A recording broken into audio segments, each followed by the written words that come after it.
So for all you real estate people out there, I want to talk about thinking like an owner when you are negotiating a deal, working on a partnership, leasing a shopping center, leasing office space, or what have you. A broker will think about the fee, will think about the commission they can make, will base who they help on the fee that they can earn. An owner, or thinking like an owner, will be thinking about not your fee, but how to best service your client. So we talk a lot at our company about thinking like an owner, looking at opportunity from the lens of an owner. We often say we manage your property like we own it, because we do. And what we mean by that is that oftentimes in our industry, especially in the service side of real estate, property management and brokerage, we can get caught up in what fee we can make, what kind of property management fee we can make, what kind of commission we can make, and oftentimes the fee can drive our decision making, who we're gonna help, who we're gonna work with. But if you shift the mentality from no longer worrying about your fee to worrying about providing the ultimate service, in the long run, it will pay off and make you more money. Thinking like an owner means understanding the needs of the owner. If the desire of the owner is to find an office space, you want to understand what their business is, what they're trying to do in that office space, what are their core values, what is their legacy. We say a lot our legacy is built on helping create yours. We have a legacy of 60 plus years being in the real estate business that was started by our father. Our legacy is continuing what he started, creating our own, and helping others create theirs. So if you think about a broker finding office space, and if you think like a broker, you're thinking about the fee and the transaction. If you think like an owner, you're thinking about the role that you can play in helping your client create their legacy. It's not just office space you're finding for them. You're finding a place for them to fulfill their dreams, to work on their business that might provide education for their children, provide a way of life for their family. You're working on their dreams. So get to know what those dreams are. And don't just know them, but have your purpose in finding that space for them be toward accomplishing their legacy, accomplishing their dreams. When your focus becomes so much bigger than the fee, and it becomes about the person, and it becomes about their business, you're gonna deliver a far better service, and you're gonna be trusted. And that client is going to talk about you to other businesses and to other people, and that's gonna produce more opportunity for you. If you have a client that only wants a small amount of square feet, and it's a minimal fee to you, and you treat that client the same way as somebody that needs 100,000 square feet, when that client that wants a small amount of square feet grows and gets bigger, he's gonna remember who took care of him, or she's gonna remember who took care of her when they weren't so big. And if you think like an owner, you'll be able to do this. If you're approaching a partnership, or you're negotiating a joint venture, whether it's an institutional capital group, a high net worth individual, a family office, when you understand their needs, when you understand their investment criteria, where you understand what they look for, what they don't look for, what their hurdles are, how they evaluate a deal. Do they look at it on an equity multiple? Do they look at it based on IRR? Do they look at it based on cash on cash? Do they look at all of it? What's their risk? What's their risk tolerance? Do they want deals that are conservative, that are spoken for, that have a tenant for the next 20 years, or do they want to add value? Get to understand this. Get to know their hot buttons. Get to know their concerns. And when you have an opportunity and you're presenting it in front of a potential partner, think about the concerns that they are gonna have before they voice the concerns to you. That's thinking like an owner. That's putting yourself in the client's shoes. Because we all have a tendency, and we all do it, when we have a deal and we want to get a partner on it, we want to talk about how great the deal is. And we're being genuine because we think it's a great deal. But if you're putting yourself in their shoes, they want their money protected. They want to make sure that the risks are accounted for. So think about the risk. Think about the risks for them and bring it up to them before they bring it up to you. It'll get you credibility. It'll get you trust, and you'll do your job better. So when you have an opportunity, it's awesome to talk about how great it is, to tell your story why you love it. But go deeper and mention the concerns that they might be having and bring it up to them. I like to say, dig a hole for yourself first and then dig your way out. Instead of coming out of the gate saying how wonderful this space is for your client or how wonderful this deal is for your potential partner, dig yourself a hole. Talk about the concerns. Talk about the issues. But don't just talk about the concerns and issues. Have a solution to them. Our father used to always say, don't present a problem without a solution. Do the same here. They'll trust you. And it's an opportunity for you to show your expertise. The trust comes in by you bringing up the problem first. The expertise comes by you bringing up the solution first. And then be open to their feedback and collectively work on a solution to the problem. I promise you, when you approach things this way, you will stand out amongst the crowd.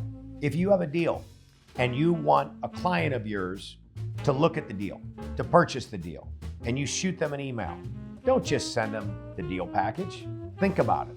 They're seeing all kinds of deals every day. They may be looking at your email from their cell phone. Take the time to do a summary for your client. Again, put yourself in their shoes. Nobody likes to look through an offering memorandum when they're first evaluating a deal. Nobody likes to look through a detailed spreadsheet when they're first evaluating a deal. Nobody wants to do that unless they know it's a deal that they want to go for.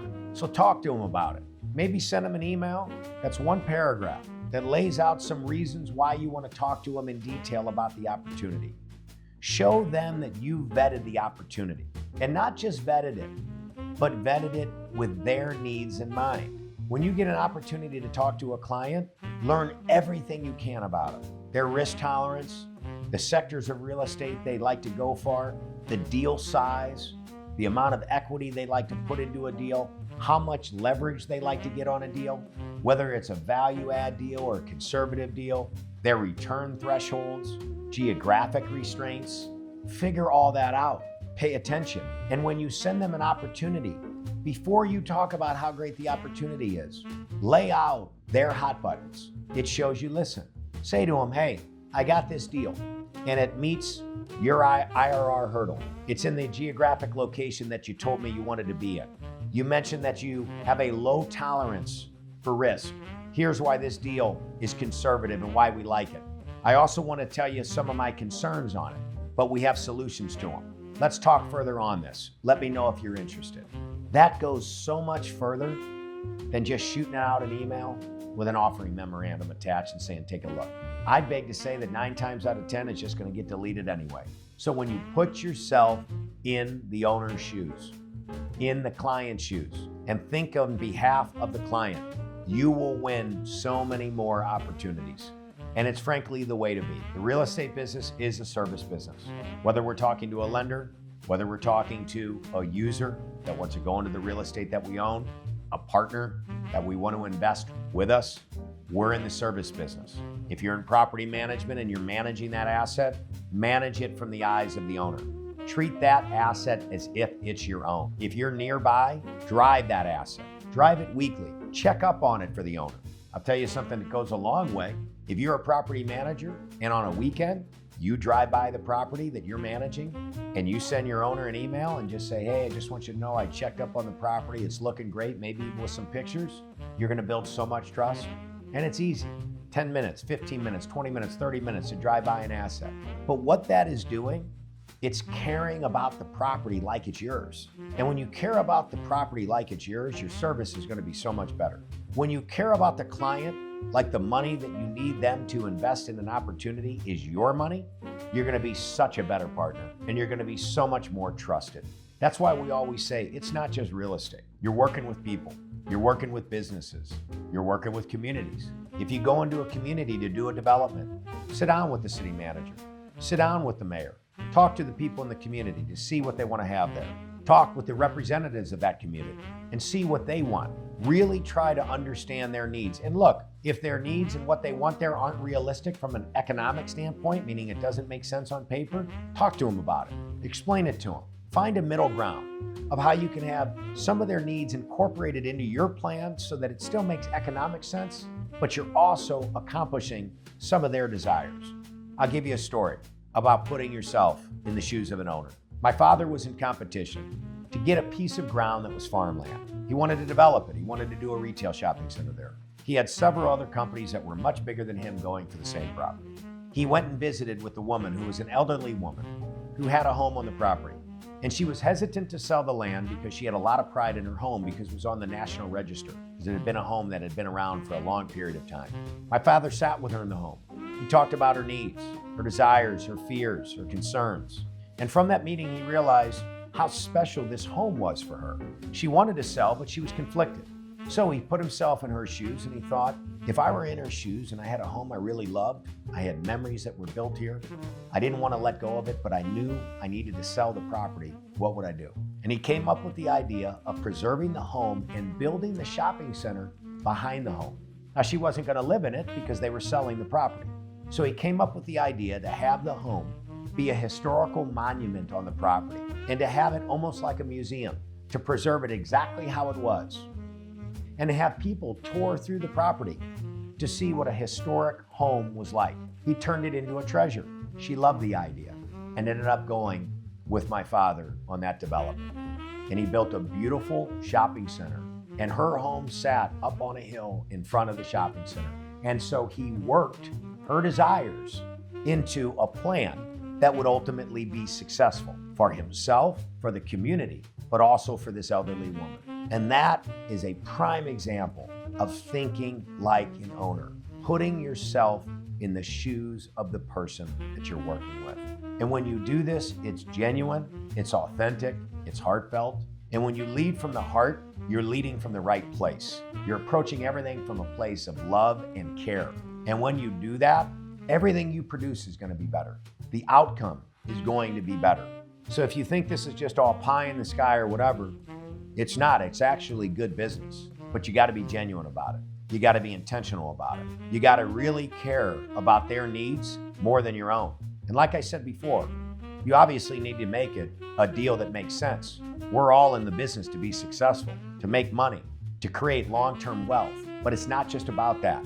It's creating a win-win solution for everyone, so that when you're doing a development deal in a community, you're impacting the community. You're leaving that community better off. There's been so many times when we've approached a development deal and the community hasn't wanted it because they're scared. They're scared of a big developer coming in, perhaps taking away the integrity of the area. You have to take that into account. You have to hear them. You have to hear their concerns. And then you have to incorporate their concerns into your plan. You've got to be a problem solver. And the only way to solve a problem is to understand the needs of the people that you're dealing with.